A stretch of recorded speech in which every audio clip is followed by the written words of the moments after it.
35% का जो क्राइटेरिया जो आपके बताया है वो इंटेंशनली लेके आया है ताकि सीट खाली छोड़ी जा सके, सीटें हमसे बेकार करवाया जा सके, ये करवाया जा सके, इसके लिए वो लो लेके आए, इसलिए सीट खाली हम पास तो कर पाए। मैं जैसे मैं डिफेंस से हूँ, उन्होंने सीट दिखाई। आप ट्रांसपेरेंसी की बात करते हैं, मैं बताता हूँ, मैं अपनी सीट चेक करके आया हूँ वहां जाके, तो उसमें मैंने देखा कि 1.75 मार्क्स, 1.5 मार्क्स, 2.75, ये कैसे मार्क्स हैं, ये कैसे दिए गए आउट ऑफ 10।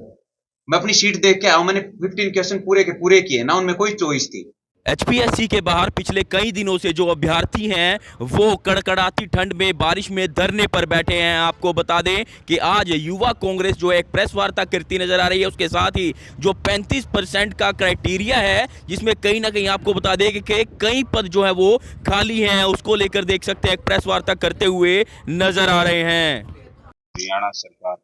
एचएसपीसी स्टूडेंट जो पंचकुला में पिछले करीबन 1 महीने से धरने पे बैठे हैं, हम उन स्टूडेंटों की आवाज बनने के लिए और उनकी लड़ाई को लड़ने के लिए ये हरियाणा प्रदेश युवा कांग्रेस ने आज पत्रकार वार्ता रखी है। कुछ स्टूडेंट भी इस पत्रकार वार्ता में आ रहे हैं, तो आगे जो भी रूपरेखा होगी वो स्टूडेंट डिसाइड करेंगे और हरियाणा प्रदेश युवा कांग्रेस इस लड़ाई को, उनकी इस मूविंग को आगे तक लेके जाएगी। अगर आवश्यकता पड़ी तो हम चंडीगढ़ में जो सीएम का आवास है उसका घेराव भी हरियाणा प्रदेश युवा कांग्रेस करेंगे। और मेरे साथ में सोमिल संधू जी और हरियाणा की सह प्रभारी मीमांसा आर्या जी और प्रियंका चंदेलिया जी भी और वाइस प्रधान दिनेश पोसवाल जी, चितवन जी और एक हमारे बहुत ही जी हैं जो इस मूवमेंट से ही देख रहे हैं। तो मैं चाहूंगा कि अगर कुछ है तो सोमिल भाई भी एक बार। सबसे पहले तो आप सभी प्रेस बंधुओं का यहाँ पर पहुँचने का हार्दिक अभिनंदन। आज का जो प्रेस वार्ता का जो मुख्य विषय है, जैसे कि आप सभी को मीडिया के माध्यम से पता है, पिछले लगभग 25 दिनों से लगभग 29 दिसंबर की तारीख से पंचकुला के अंदर एचपीएससी का एग्जाम दिए हुए स्टूडेंट्स एक धरने पर बैठे हुए हैं, जिसका मुख्य जो उनका उद्देश्य है, जो उन्होंने धरना रखा है जिस सरकार के खिलाफ, कि सरकार ने अभी पिछले कुछ दिनों के अंदर लगभग 640 पदों के ऊपर असिस्टेंट प्रोफेसर की एक पोस्ट निकाली है, जिसके अंदर पहले एग्जाम में 75% का क्राइटेरिया लगाया और दूसरे एग्जाम में पहली बार ऐसा हुआ कि 35% मिनिमम एलिजिबिलिटी क्राइटेरिया सरकार द्वारा लगाया गया, जिसके अंदर सिर्फ सरकार ने 640 में से 120 पदों को भरने का काम किया। अब मुख्य जो हमारा इसके अंदर जो गड़बड़ हमें देखने को मिलेगी और स्टूडेंट्स को जो देखने को मिली, जिसके खिलाफ वो सरकार के खिलाफ वहां धरने पर बैठे हैं, कि सरकार ने जो बचे हुए पद हैं उनको छुपाने के लिए, ताकि उनको बच्चों को पक्की नौकरी ना दे करके, असिस्टेंट प्रोफेसर के पद ना दे करके, उनको बाद में एचकेआरएन के माध्यम से पेरोल के सस्ते पेरोल के ऊपर काम कराने के लिए उनको एक ये षड्यंत्र रचा है। और आज हमारे धरने को भी 25-26वां दिन हो गया है। तो ये जो 35% का जो क्राइटेरिया एब्सोल्यूट मेरिट का है, ये 2019 के बाद हरियाणा सरकार एचपीएससी में इंट्रोड्यूस होता है, और इसके चलते ये असिस्टेंट प्रोफेसर ही नहीं, इससे पहले पीजीटी, एएमओ और एचसीएस जितने भी और भी एबी क्लास की जितनी भी भर्तियां हैं उसमें हजारों पद खाली रहे हैं इसके चलते। और ये लोग वो इंटेंशनली कर रहे हैं, ये इंटेंशनली लेके आए हैं, जिसमें सबसे ज्यादा जो उसकी मार है वो रिजर्व कैटेगरी के ऊपर पड़ रही है। और जो प्रतिभा ने जो डेटा बताया है सारा, जितना ही मोटा मोटा असिस्टेंट प्रोफेसर का वगैरह बोला, वो हम ये आपको जो विधानसभा में जो नायब सैनी जो मुख्यमंत्री उन्होंने पेश किया कांग्रेस की मांग के ऊपर, ये वो डेटा है सारा, उन्हीं का दिया हुआ है सारा। और उसके बाद जितनी भी जो वैकेंसी जो असिस्टेंट प्रोफेसर की खाली रही अब तक, उस भर्ती चल रही है, पूरी होने से पहले ही डीएचई ने ये डेटा मांग लिया कॉलेज से। अब जितनी भी वैकेंसियां जो खाली रही हैं उनके ऊपर पीएचडी स्कॉलर पढ़ाएंगे। अब ये सरकार का दोगलापन आप यहां देख लीजिए कि जितनी वैकेंसी निकाली थी उससे बहुत ज्यादा वैकेंसी खाली छोड़ दी और पक्की नौकरी हमें दी नहीं गई। उसके साथ ये अखबार की कटिंग आप देख सकते हो आप सभी कि ये जो डेटा है वो डीएचई ने मांग भी लिया है कि प्रदेश सरकार अब रिसर्च स्कॉलर से पढ़वाएगी। अब आप बताइए कि ये वही रिसर्च स्कॉलर है जिन्होंने असिस्टेंट प्रोफेसर का एग्जाम दिया था और उन्होंने 35% के नाम पर हमें फेल कर दिया गया और अब हमें ही कॉलेज में पढ़वाएंगे जहां हमें पक्की नौकरी नहीं दी गई। तो अब हम ही हैं वहां पढ़ाने वाले। तो प्रदेशवासी अब आप ही बताएं कि ये क्या है, पर वो फायदा क्या जब सीटें नहीं भर रहे आप। खबर आ रही है कि हरियाणा के युवा पास ही नहीं कर पाते इस तरह। वो मैंने 35% का जो क्राइटेरिया जो आपके बताया है वो इंटेंशनली लेके आया है ताकि सीट खाली छोड़ी जा सके, सीटें हमसे बेकार करवाया जा सके, ये करवाया जा सके, इसके लिए वो लो लेके आए, इसलिए सीट खाली हम पास तो कर पाए। जैसे मैं डिफेंस से हूँ, उन्होंने सीट दिखाई। आप ट्रांसपेरेंसी की बात करते हैं, मैं बताता हूँ, मैं अपनी सीट चेक करके आया हूँ वहां जाके, तो उसमें मैंने देखा कि 1.75 मार्क्स, 1.5 मार्क्स, 2.75, ये कैसे मार्क्स हैं, ये कैसे दिए गए आउट ऑफ 10। मैं अपनी शीट देख के आया हूं, मैंने 15 क्वेश्चन पूरे के पूरे किए ना, उनमें कोई चॉइस थी।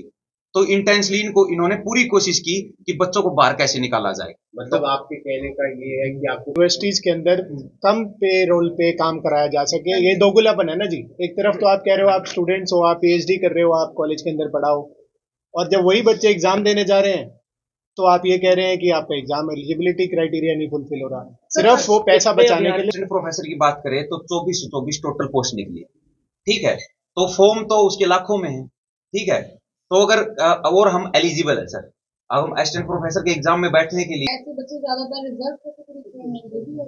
बिल्कुल इससे ज्यादा सबसे ज्यादा मार्क तो रिजर्व कैटेगरी पर होगी मैम। जैसे 35% का जो क्राइटेरिया वो सबके लिए बराबर है, उसमें रिजर्व कैटेगरी जनरल, तो आप खुद सोच दीजिए, कॉमन सेंस की बात है कि सबसे ज्यादा मार्क जो सबसे ज्यादा डिप्राइव्ड होगा उसके ऊपर पड़ेगी। जैसे डीएससी है, सबसे ज्यादा सीटें खाली हैं, सिलेक्टेड हुए हैं, वो भी मैम जनरल की सीट पे हुआ है, उनकी तो जीरो ही है, वो तो वो भी एक दो है, एक दो है बस। फिर भी कर रहे हैं सर, हम मानते हैं कि नेशनल लेवल का पेपर है, ठीक है, आप कर सकते हो, लेकिन सर कोटा फिक्स करो ना उनका भी। सर हरियाणा के बच्चे बिल्कुल बाहर, ऐसे 95% जो बच्चे हैं वो बाहर के हैं और 5% हरियाणा के हैं। सर हमारे साथ तो बिल्कुल जाती है ये, चाहे वो जनरल कैटेगरी की बात करो, चाहे वो एससी की बात करो, चाहे ओबीसी की बात करो, सब बच्चे बाहर है सर, हरियाणा का बच्चा है ही नहीं सर। और मैं एक और बात बताना चाहती हूँ कि हर स्टेट में, अदर स्टेट्स में उनकी जो जैसे हमारे यहाँ पे हरियाणा जीके इंट्रोड्यूस नहीं कराई गई, सिर्फ अपना हमारा अपना ही सब्जेक्ट था उसमें, तो सर लेकिन अदर स्टेट्स में क्या है, हम हरियाणा के बच्चे नहीं जा सकते। राजस्थान में 30% तो उनकी वहाँ की जीके है राजस्थान की, तो सर हर कोई बच्चा सोचता है कि मैं अपना सब्जेक्ट भी पढ़ूं तो उनकी जीके भी पढ़ूं, तो सर हम वहाँ पे भी एलिजिबल नहीं हो पाते, हम वहाँ का फॉर्म ही नहीं भरते सर, इसलिए तो। और ये क्या कर रहे हैं, हम यहाँ जब हरियाणा में अप्लाई करते हैं तो ये 35% का क्राइटेरिया लगा के हमें बाहर कर देते हैं। हमने लगातार सीरीज वाइज देखा है, चाहे ग्रुप डी की बात हो, ग्रुप सी की बात हो, या असिस्टेंट प्रोफेसर्स की भर्तियों की बात हो, पेपरों में धांधली, घोटालेबाज और भ्रष्टाचार के मुद्दा सामने उजागर हुआ है। अभी जो लेटेस्ट हमारे सामने जो असिस्टेंट प्रोफेसर की जो भर्तियां थी वो 2424 पदों के लिए सरकार ने रिक्रूटमेंट निकाला था, लेकिन हमने देखा किस प्रकार चाहे इंग्लिश की पेपर की बात हो, चाहे डिफेंस की हो, अलग अलग असिस्टेंट प्रोफेसर में इस सरकार ने